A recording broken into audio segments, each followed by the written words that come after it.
Hello everyone, GoldenNova here, and welcome to another episode of Plus Ones, a series where we take a single card, break down what it does, and explore what it can do. Today, I want to talk about Fusion Dispatch, but I need to get one of my trademark preambles out of the way first. Fusion monsters are some of the most interesting pieces of game design in Yu-Gi-Oh! Today.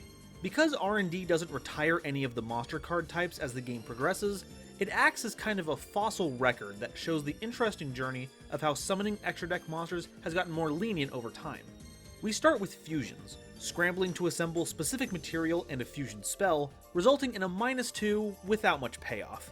This would get a little better as time went on, with heroes paving the way by means of Miracle Fusion, the first fusion spell to banish monsters from the grave as a resource, and more generic fusion material, like Absolute Zero and Great Tornado.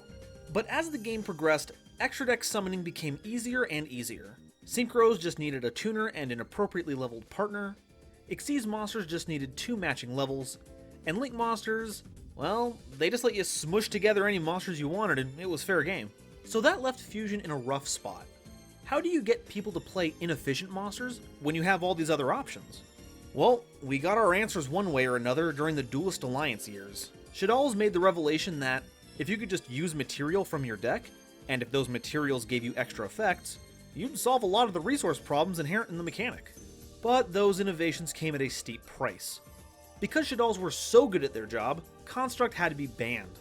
Konami had, in effect, solved the mechanic's problems of being inefficient, but had unearthed another one.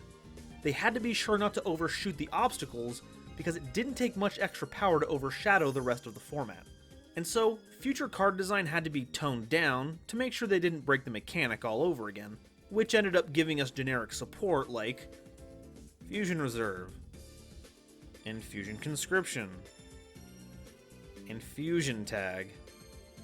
So, yeah, suffice it to say, generic fusion support is pretty meh, which means all of the good stuff is very archetype specific, leaving little room for effects to interact, and stuff like Verte Anaconda, which threatens to explode an entire future format.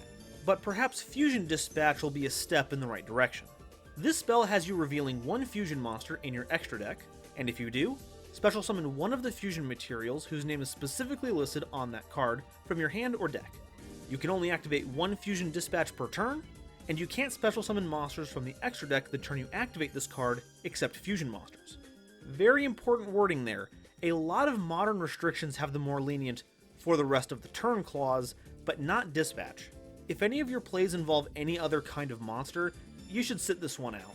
But since this card will come out after the advent of Master Rule 5, it'll be easier to play in all fusion strategy. But what decks can best utilize this monster mobilizer? The first thing that springs to mind is Dark Magician.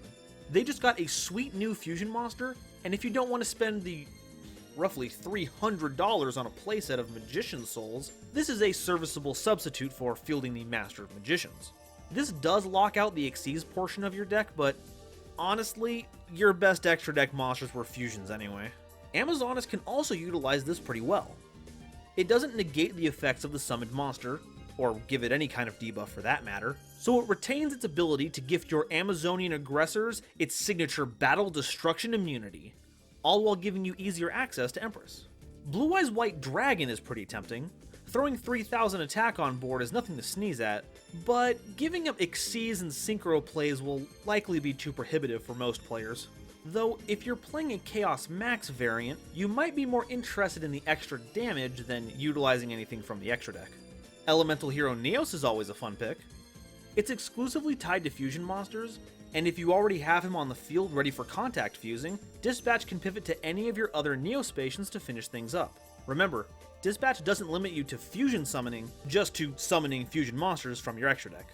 Since it's listed on Fright for Sheep, you can grab Edge Imp Chain, a marvelous way to get to your many Fright for cards, including the long-awaited, much-requested Fright for Patchwork. And that's about it, actually. Yeah, not gonna lie, I kinda came into this video hoping for a big muddy mud dragon kind of thing, and oh, no, wait, you can actually use this in Cyberdarks! If you're missing any of the named ones for Cyber Dark Dragon, Dispatch can help you fill the gaps, and yeah, that's what everyone was looking for. Cyberdark support. big fan favorite. But, yeah, that about wraps things up here. It's kind of a shame. Fusion support keeps getting printed, but it just can't seem to escape the event horizon of restrictions. While Fusion monsters keep getting better, more generic material, cards like Fusion Dispatch just aren't relevant. But it is nice that some lesser used cards are getting some love. Especially Dark Magicians. Like, I'm so sorry that the first incredible piece of support you've had was co-opted by Spirals. Here's hoping you get reprinted soon, buddy. Thank you all so much for watching. I'm pretty sure I hit all the highlights, but did you pick up on any interactions that I overlooked? I was really hoping for a specifically named material that had a good on-summon effect, to take advantage of the fact that Dispatch doesn't keep the effect locked down like Conscription does. If you find any, please let me know, as well as any theme you're looking forward to using this with. I hope you all enjoyed, and if you did, please consider doing all of the subscribing and the liking and the commenting. It was a pleasure speaking with you, and I'll see you next time. Bye-bye.